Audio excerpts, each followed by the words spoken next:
काम भक्ति 3 प्रकार की होती है। जो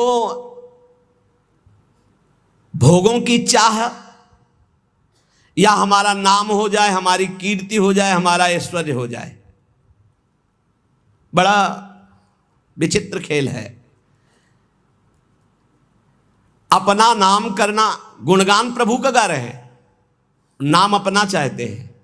कीर्ति प्रभु की गा रहे हैं, कीर्ति अपनी चाहते हैं। प्रभु की बात कर रहे हैं, प्रतिष्ठा अपनी चाहते हैं। भक्ति का स्वांग है, कामना है, यश कीर्ति नाम प्रतिष्ठा, विषय भोग, ऐश्वर्य, समुदाय। जिनके एक रोमकूप में अनंत ब्रह्मांड वास करते हो मेरे प्रीतम है, वो काफी हैं, तुम्हारी जरूरत नहीं। तुम्हें जरूरत हो तो आओ, हमें तुम्हारी जरूरत नहीं है। तुम्हें जरूरत है तो द्वार खुला है। दिखरावा माते तिन अद्भुत रूप, प्रचंड रोम रोम प्रतिलागे, कोटि कोटि ब्रह्मांड ब्रह्मांड निकाया, निर्मित माया रोम रोम प्रतिवेद कहे। आए हो तो भगवान है, आप हमारे आदर है। कभी ना आओ तो प्रश्न नहीं होगा। आए की हुज्जत नहीं, गए की तलाश नहीं। भरोसो दृढ़ इन चरणन के रो। जब हमारे अंदर सकामता होती है तो विषय भोग की, यश कीर्ति की, ऐश्वर्य की, मान प्रतिष्ठा की, तो वो भक्ति रूप ले लेती राजसी भक्ति। और जब किसी को दंड देने की, हिंसा की, पीछे आपने सुना होगा जो राधा कृष्ण में भेद बुद्धि करते हैं, जब तक सूर्य चंद्र रहता है तब तक कालसूत्र नरक में रहते हैं। सुना हो तो नरक भोगेगा, तुझे कोई नहीं बचा सकता, क्योंकि ब्रह्म ऋषियों ने लिखा है। वो साप नहीं है, वो क्रोध नहीं, वो हिंसा नहीं, वो दंड नहीं। वो जो दंड विधान लिखा हुआ है, जैसे अभी का जो परा स्त्री से भोग करता है वो इस नरक में डाला जाता है, और वहां लोहे की तपती हुई स्त्री से हजारों वर्षों तक उसका आलिंगन कराया, ले भोग। अब ये साप नहीं है, ये दंड विधान है। उस विधान का फल वर्णन किया जाता है। जो दूसरे की हिंसा करने के लिए, दंभ दिखावा करने के लिए, मत्सरता, ईर्ष्या, द्वेष, ये तामसिक भक्ति। भक्ति तो करता है पर तामसिक भक्त है। और जो अपने मोक्ष की कामना, पाप नाश की कामना, कैवल्य परम पद की कामना, इसे सात्विक भक्ति कहते हैं। लेकिन इन तीनों भक्तियों से ऊपर उठी हुई उत्तमा भक्ति होती है। उत्तमा भक्ति चित स्वरूपा होती है। इसके 3 भेद होते हैं। पहला साधन भक्ति, दूसरा भाव भक्ति और तीसरा प्रेम भक्ति। इंद्रियों के द्वारा सारी की सारी चेष्टा प्रभु के लिए होना, जैसे नाम कीर्तन करना है, नाम जप करना है, लीला चरित्र सुनना है, सेवा करना है, परिक्रमा करना। इंद्रियों के द्वारा, कर्मेंद्री, ज्ञानेंद्री के द्वारा मन सहित सारी चेष्टाएं प्रभु के लिए होना, उसे साधन भक्ति कहते हैं। इस साधन भक्ति में 2 गुण प्रकाशित होते हैं बड़े जोर के, क्लेशग्नि, शुभदायिनी। सारे क्लेश नष्ट कर देती है साधन भक्ति। उत्तमा भक्ति के 3 साधन, 3। पहला है साधन भक्ति, दूसरा है भाव भक्ति, तीसरा है प्रेम भक्ति। इस भेद को समझो। पहले साधन भक्ति अगर पहली सही है तो दूसरी आ जाएगी भाव भक्ति, और भाव भक्ति सही है तो तीसरी प्रेम लक्षणा भक्ति जागृत हो जाएगी। पहली में ही कितना लाभ शुरू हो जाता साधन भक्ति में। क्लेशग्नि, संपूर्ण क्लेशों का नाश हो जाता है। क्लेश किससे होते हैं? 3 से क्लेश होते हैं, पाप से, वासना से, अविद्या अज्ञान से। जब हम साधन भक्ति करते हैं, साधन भक्ति का मतलब समझे मन सहित 5 ज्ञानेंद्रियों, 5 कर्मेंद्रियों से जितना कुछ बन रहा है वो सब प्रभु की प्रसन्नता के लिए। उस साधन भक्ति के 2 प्रभाव प्रकट होंगे। संपूर्ण क्लेशों का नाश। क्लेश किससे होता है? 3 बातों से। पाप से क्लेश होता है, वासना से क्लेश होता है और अज्ञान से क्लेश होता है। ये साधन भक्ति में ज्ञान प्रकाशित हो जाता है, संपूर्ण वासनाएं भस्म हो जाती है और पाप नष्ट हो जाता है। इसलिए क्लेशग्नि, संपूर्ण क्लेश का नाश साधन भक्ति में ही हो जाता है। और शुभदायिनी, कभी कभी अज्ञान के कारण आरोप भगवान में करते हैं कि भगवान हम पर कृपा नहीं किए, इतनी भक्ति की, इतना नाम जप किया, लेकिन पूर्व प्रारब्ध जो है वो बहुत बलवान है। जब शरीर रचा गया उसी समय प्रारब्ध रचा गया, आपके साथ घटनाएं घटेंगी, इसीलिए नाम जप कर लो। प्रारब्ध और अप्रारब्ध, प्रारब्ध जिसका पाप फल प्रकट हो चुका है भोगो, अप्रारब्ध अभी आने वाला है, पहले से निश्चित है कि 55 वर्ष की अवस्था में आपको ये भोगना है, पक्का भोगोगे चाहे जितना भजन करो, भोगने की सामर्थ्य भजन से मिल जाएगी। प्रारब्ध को मिटाना बहुत कठिन है, और जब मिटाने वाला भजन हो जाता है तो मिटाने की इच्छा नहीं रहती, क्योंकि भगवत प्राप्ति के नजदीक पहुंच चुका है। तो लौट कर कौन, जैसे सांप अपनी केचुल की तरफ नहीं देखता, ऐसे भगवत प्राप्ति के योग्य महात्मा शरीर की तरफ नहीं देखता। तो पाप का बीज वासना है, इससे हमारे पूर्व पाप हुए, 2 प्रकार के प्रारब्ध बन चुके हैं, एक प्रारब्ध एक अप्रारब्ध। प्रारब्ध जो हम भोग रहे हैं, अप्रारब्ध जो आगे भोगने वाला है। पाप की बीज वासना इस जन्म भी पाप करा रही है, तो हम जब साधन भक्ति करते हैं तो इस जन्म की वासना का नाश होता है, और पूर्व स्टॉक जो पापों का है उसका नाश हो जाता है। और अविद्या जिसके कारण पाप हो रहा था, वासना बन रही थी, उसका नाश हो जाता है, पर प्रारब्ध बना रहता है। ये अज्ञानी जन ना जानने के कारण कहते हैं कि अरे भजन शुरू किया, बड़ा कष्ट भोग रहे हैं, तो क्या भजन का फल है? अनंत जन्मों से भोगते चले आ रहे हो, पाप कर्म करते चले आ रहे हो, तुम्हें पता नहीं। लोगों की समझ में ही नहीं आता। मछली को जल तरोई कहते हैं, तो तुम कौन सी तरोई होगे? तुम्हें भी पता होना चाहिए। पक्का मत्स्यावतार भगवान ने लिया है कि नहीं लिया? मत्स्यावतार भगवान ने लिया है, और तुम मछली को जल तरोई करते हो, कढ़ाई में तल के खाते हो, तो तुम भी तले जाओगे। अब एक बार के आहार में कितने जीव खाते हैं लोग, कितना पाप कर रहे हैं। अज्ञानियों को ब्रह्मा भी नहीं समझा सकते। मूर्ख हृदय न चेत, चाहे गुरु मिले बिरंच सम, फूले फरे न बेत। बांस में चाहे जितनी खाद पानी लगा दो, वहां सेव संतरा नहीं लगने वाले। ऐसे ही जो मूर्ख स्वभाव के लोग होते हैं, नहीं समझने वाले। जब साधन भक्ति का अनुष्ठान किया जाता है तो इससे 2 प्रभाव प्रकट होते, क्लेश अग्नि और शुभदायिनी। क्लेश अग्नि, पाप से क्लेश होता है, वासना से क्लेश होता है, विद्या, तीनों का नाश हो गया। लेकिन प्रारब्ध और अप्रारब्ध, आगे आने वाला भोग, ये दोनों भोगने पड़ेंगे। इसलिए हिम्मत जुटाओ, नाम जप के द्वारा इतने बलवान बनो कि प्रारब्ध आवे और हंसते हुए भोग लो।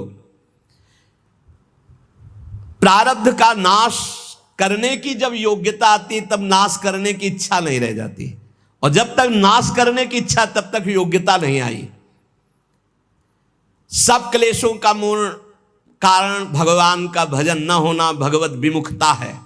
तो जब हम भक्तों के संग के प्रभाव से साधन भक्ति का अनुष्ठान करते हैं तो सारे क्लेशों का, दुखों का नाश हो जाता है। अब आगे दुख नहीं है, बस इतना ही है रास्ता जिसको आप भोग ले। सर्व दुख नाशकत्व, ये क्लेश अग्नि से हो गया।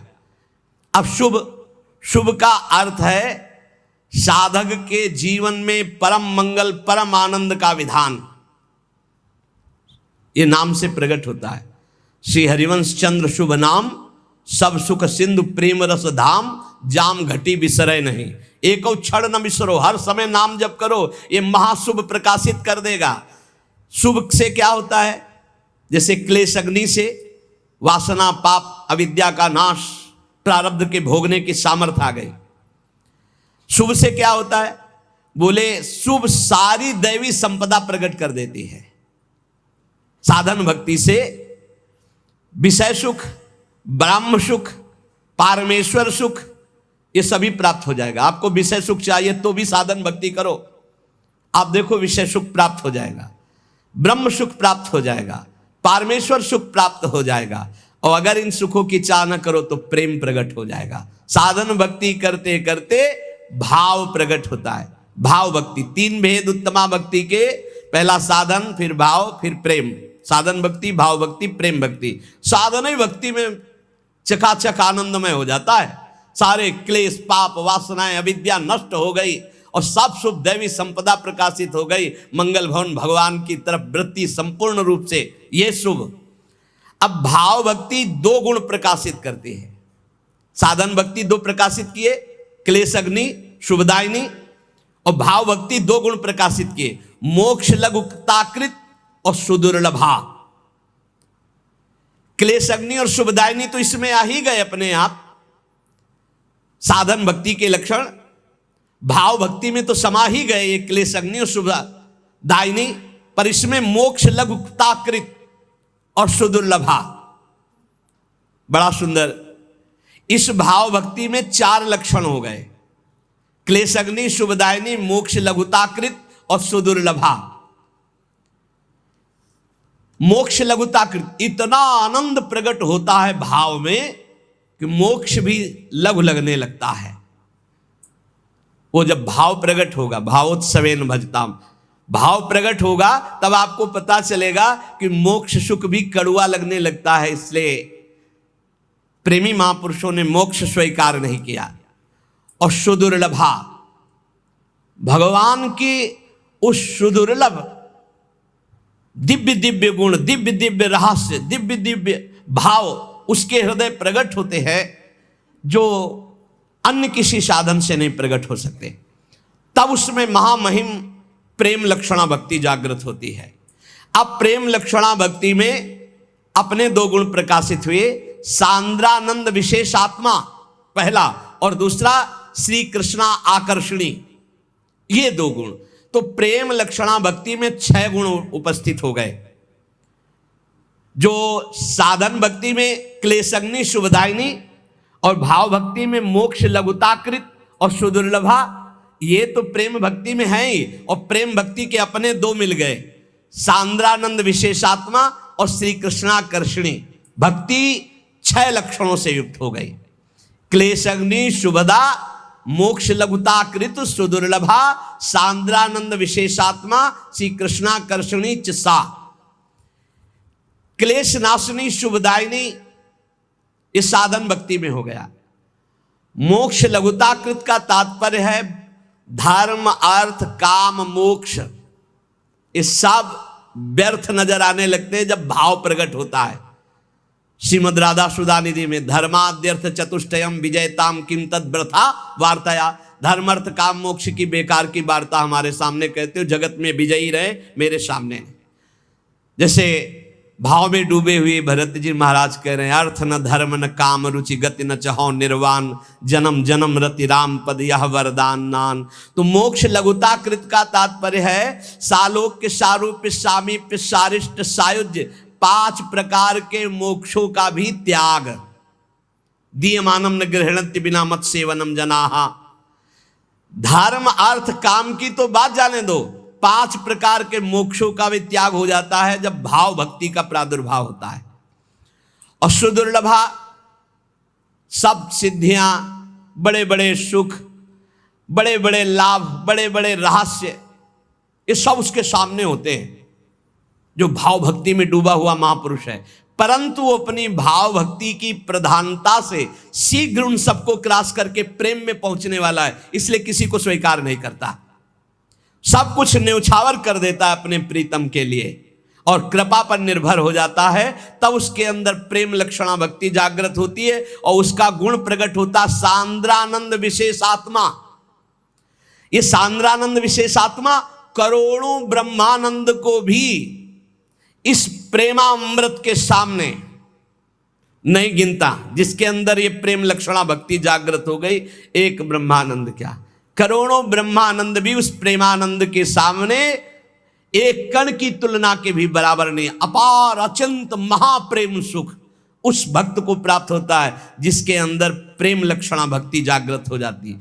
और श्री कृष्णा आकर्षणी, बहुत जोर की महिमा इसमें। उसके आराध्य देव उसके पीछे पीछे बसीभूत होकर घूमते, प्रेम लक्षणा भक्ति से जो युक्त हो गया। एकादश स्कंद में भगवान ने स्वीकार किया, श्रीमद् भागवत में कह रहे हैं कि निरपेक्षम मुनिम शांतम निर्वैरम समदर्शनम अनुब्रजाम्य हम नित्यम पूये यत्रंगुरेणु भी। जो निरपेक्ष है, किसी की अपेक्षा नहीं रखते, मननशील है, हर समय मेरा मनन करते रहते मुनिम। और शांतम, जो हर द्वंद्व को शांत भाव से सह जाते हैं। निरपेक्षम मुनिम शांतम निर्वैरम, जिनका संसार में किसी से भी द्वेष नहीं।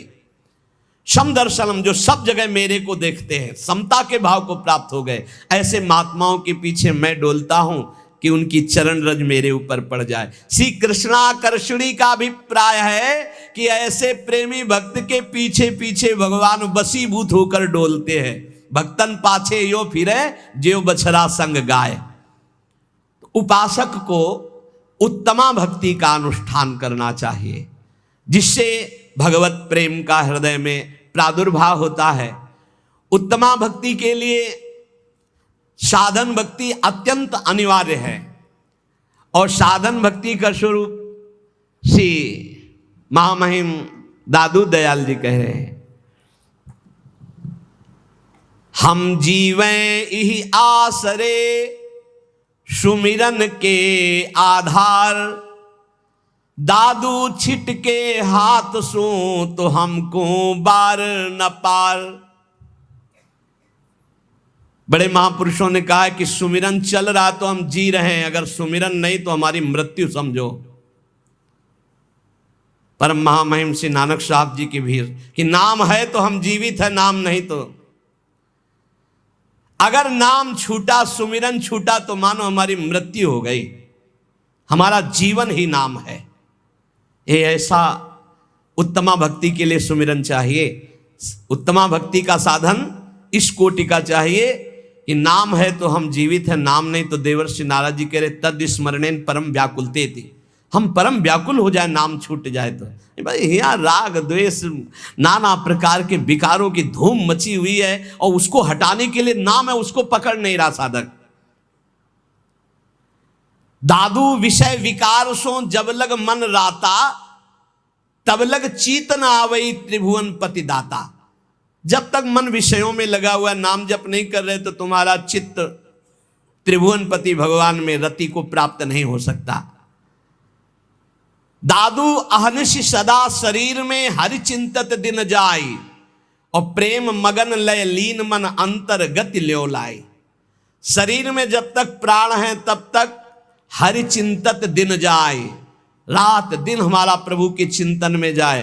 प्रेम मगन लय लीन मन अंतर गति ल्यो लाई, अंतर ही अंदर चिंतन चल रहा प्रभु का निरंतर।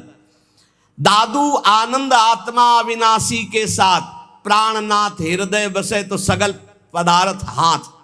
यदि तुम्हारा भगवत चिंतन चल रहा है, परमानंद में प्रभु की अनुभूति हो रही है हृदय में, तो क्या बकाया रह जाएगा। ये मारे घूम रहे जीव, विश्वास नहीं कर रहे, विश्वास नहीं हो रहा, नाम पे विश्वास नहीं हो रहा, भजन पे विश्वास नहीं हो रहा। अंतर्गति हरि हरि करे तब मुख की हाजत नाही, सहजय धुनि लागी रहे दादू मन ही माही। पहले मुख से शुरू करो नाम जप करना, फिर उपांशु में आता, फिर मानसिक। जब मानसिक आता है तब कोई समझाने की जरूरत नहीं, अपने आप आनंद में डूब जाओगे। ज्यो घुन लागे काठ को लोहे लागे काट, काम किया घट जाजरा दादू 12 बाट। जैसे गेहूं में घुन लग जाए तो ऊपर गेहूं दिखाई देगा लेकिन अंदर बेकार हो जाएगा। लोहे को जैसे काटने वाला काट डालता है, ऐसे ये वासनाएं काट डालती है साधक को। इसलिए वासना से बचने के लिए उपासना अनिवार्य है। उपासना हर समय अपने आराध्य देव के समीप रहना। कैसे? चिंतन से रहना। दादू कहे जो तू राखे साइया तो मार सके ना कोई, बाल न बाका कर सके जो जग बैरी हो। यदि नाम निरंतर चल रहा, मेरा ईश्वर मेरा प्रीतम मेरी रक्षा कर रहा है, तो काम क्रोध लोभ मोह मद मत्सर ये बाल बाका भी नहीं कह सकते। जे सिर सौंप्या राम को सो सिर भया सनाथ, आहा दादू दे उरण भया जिसका तिसके हाथ। प्रभु ने दिया था जीवन, प्रभु को समर्पित कर दिया। जो प्रभु को समर्पित कर दिया, जिसका सर प्रभु के हाथ में, कौन त्रिभुवन में ऐसा पैदा हुआ कि उसका बाल बाका भी कर सके। हाँ, प्रभु मंगल विधान करते रहते हैं, वो बड़े बड़े भक्तजन जानते। बाहरी लोग तो कहेंगे उनको कष्ट दिया गया, उनको कष्ट दिया गया, लेकिन जिनको कष्ट दिया जा रहा है उनको वो परमानंद है जो केवल उनका हृदय जानता है, दूसरे नहीं जानते हैं। इसलिए दादू जो साहब को भावे नहीं, सो सब परिहरि प्राण, मनसा वाचा कर्मना जेतु चतुर सुजान। जो तुम्हारे इष्ट को अच्छा नहीं लगता वो कभी मत करो, यदि इष्ट के विपरीत करोगे तो धोखा ही मिलेगा। जो उपासक अपने इष्ट के थोड़ा भी प्रतिकूल करेगा तो हृदय जलता रहता है। जो साहब को भावे नहीं, सो सब परिहरि प्राण। संतों से इसीलिए सुना जाता है कि उनका अनुभव भी होता है।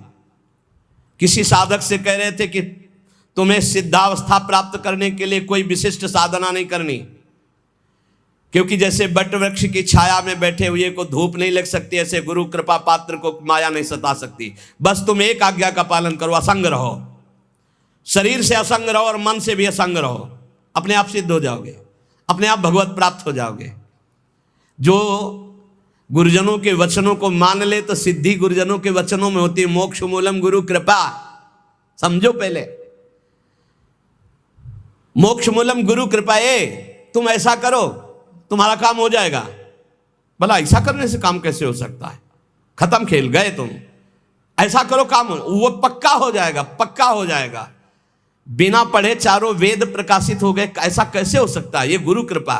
गाय चराने को आदेश कर दिया, गाय चराते ही ब्रह्म प्राप्त हो गए। दादू जो साहब को भावे नहीं, सो बाट न बूझी रे, जब लगिए मन थिर नहीं।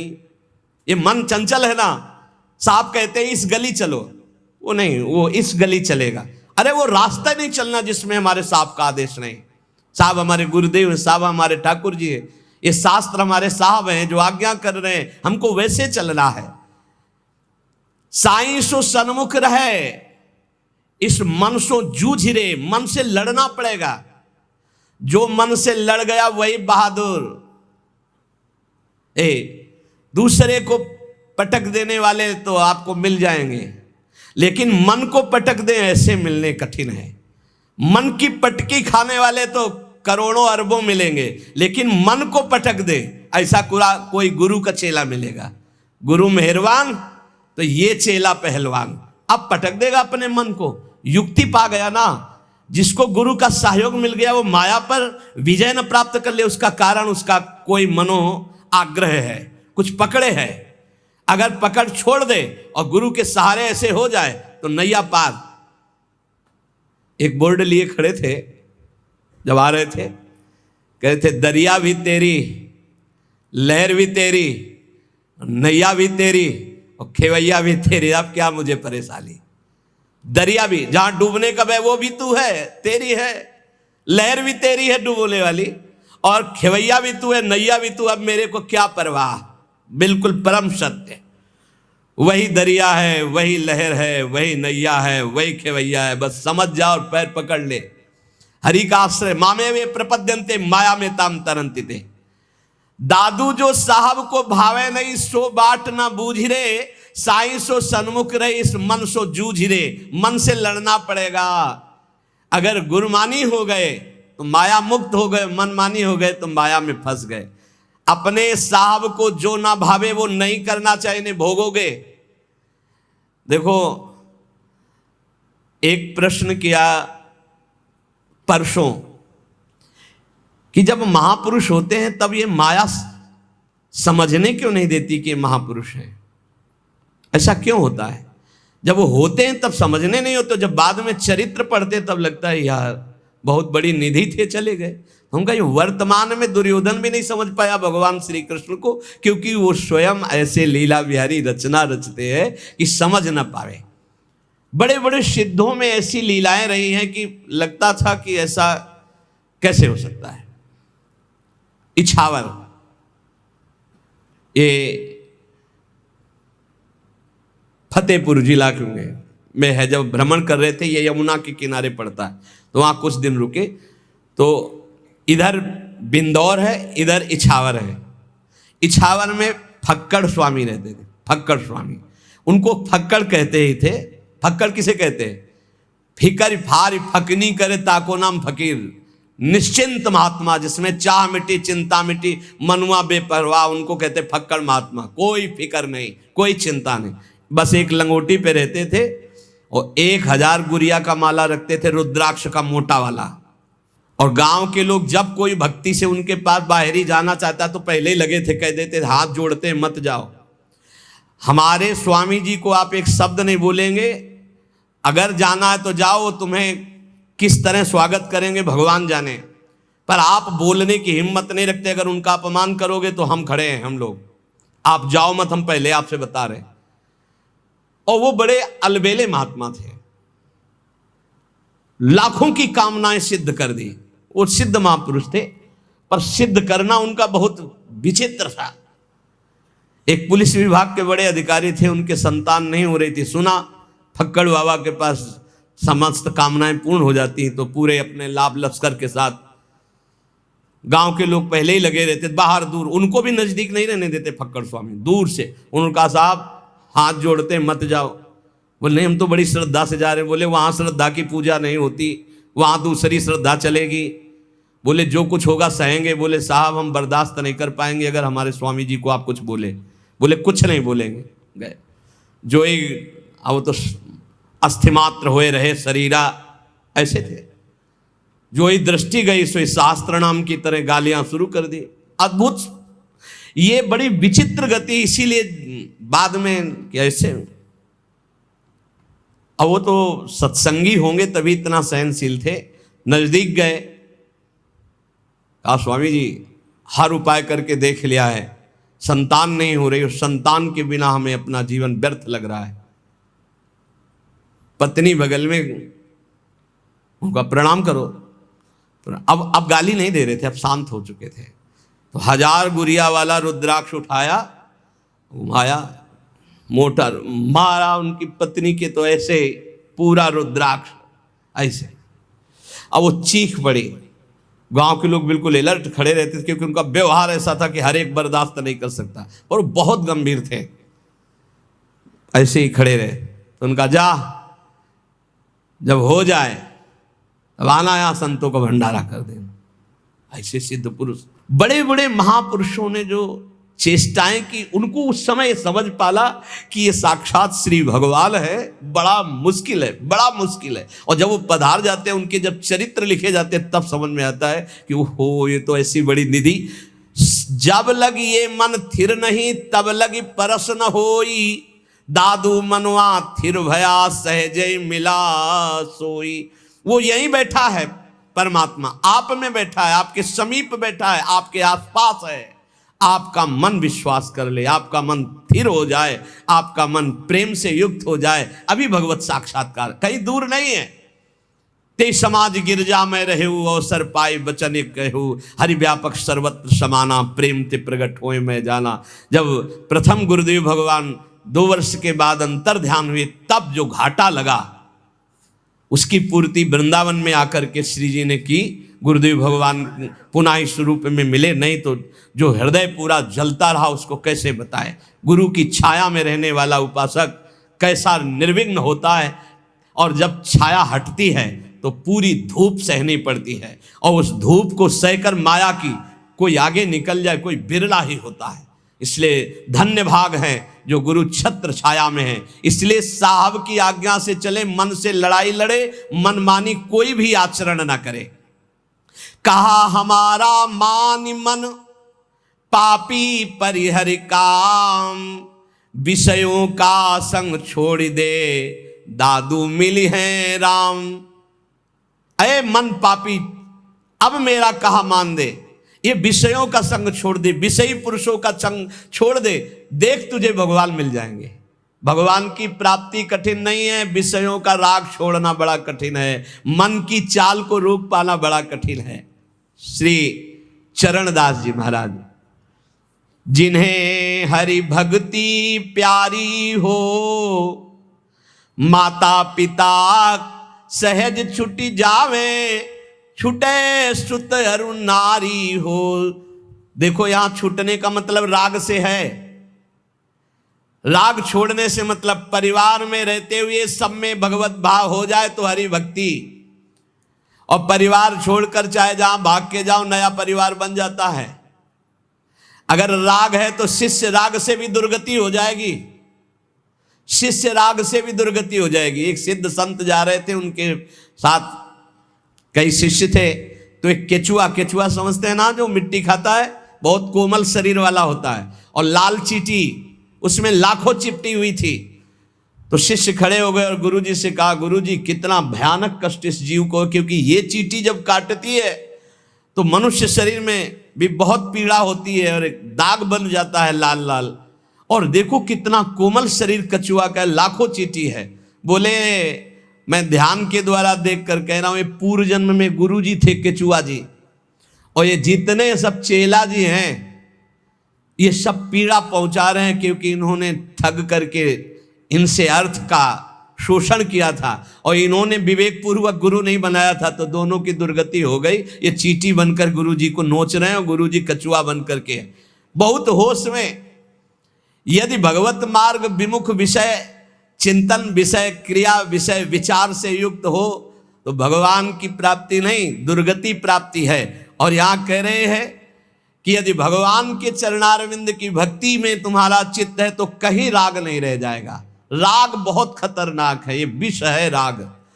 राग बहुत बड़ा विष है, क्योंकि जहां प्रतिकूलता हुई तहां द्वेष हो गया। राग और द्वेष यही जन्म मरण का बंधन है। राग द्वेष दोनों खोइए तब खोजिए पद निर्वाण।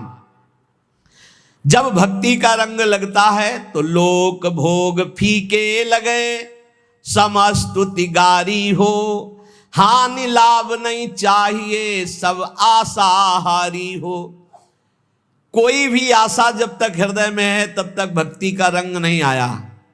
केवल एक आशा प्रभु की, प्रभु से नहीं, प्रभु की आशा। प्रभु से आशा भोगों की नहीं, प्रभु से आशा कल्याण की भी नहीं, केवल प्रभु की आशा। तब प्रेम लक्षणा भक्ति। ना हानि की परवाह है, ना लाभ का सुख है, ना किसी लोक के भोग की आशा है। जगसु मुख मोरे रहे, करे मुरारी ध्यान हो, जित मनुआ लागो रहे, भय घट उजियारी हो। गुरु सुखदेव बताइया, प्रेमी गति भारी हो, चरण दास चारों वेद सु, और कछु न्यारी हो। मन मारे तन बस करे, साधे सकल शरीर, फिकर फारी कफनी करे, ताको नाम फकीर। वही भक्त है, कोई फिक्र नहीं, कोई चिंता नहीं। श्री गुरुदेव के बताए हुए मार्ग पर चलकर निरंतर भगवत आराधना में तन्मय है। मनुष्य जीवन का परम लाभ उत्तम प्रेम लक्षणा भक्ति। उत्तम प्रेम लक्षणा भक्ति का सरल शब्दों में निरंतर अपने प्रभु में चित्त जोड़े रहना। जैसे बने वैसे कर लो, गा के रो के हंस के, जैसे बने वैसे चित्त को प्रभु में जोड़े रहो, यही सर्वोपरि साधना है। और गृहस्थ में हो तो अपनी पत्नी से केवल भाव, वो भी संयम पूर्वक। और भगवान की प्राप्ति के लिए सबसे ज्यादा दुश्मन है ये काम भाव। बस इसी से लड़ना है, सब इसी से मिट जाएंगे। इसीलिए पहले रखा है काम, काम क्रोध, फिर लोभ मोह मद मत्सर, ऐसे रखा गया है। पहला मिटा कि सब मिट जाएंगे। पहले काम को मिटाना है। जो भक्ति या ज्ञान या योग में जाना चाहता है, सबसे पहले इस काम को मिटाना है। काम को वही मिटा सकता है जब इसका चिंतन छूटे। इसका चिंतन छोड़ने का तात्पर्य है निरंतर प्रभु का चिंतन करना। इसीलिए हम कहते हैं राधा राधा राधा राधा। हर समय नाम जप करते रहो, सत्संग सुनो, मनन करो, उसको आचरण में उतारो। इसी जन्म में भगवत प्राप्त हो जाओ, निहाल हो जाओ।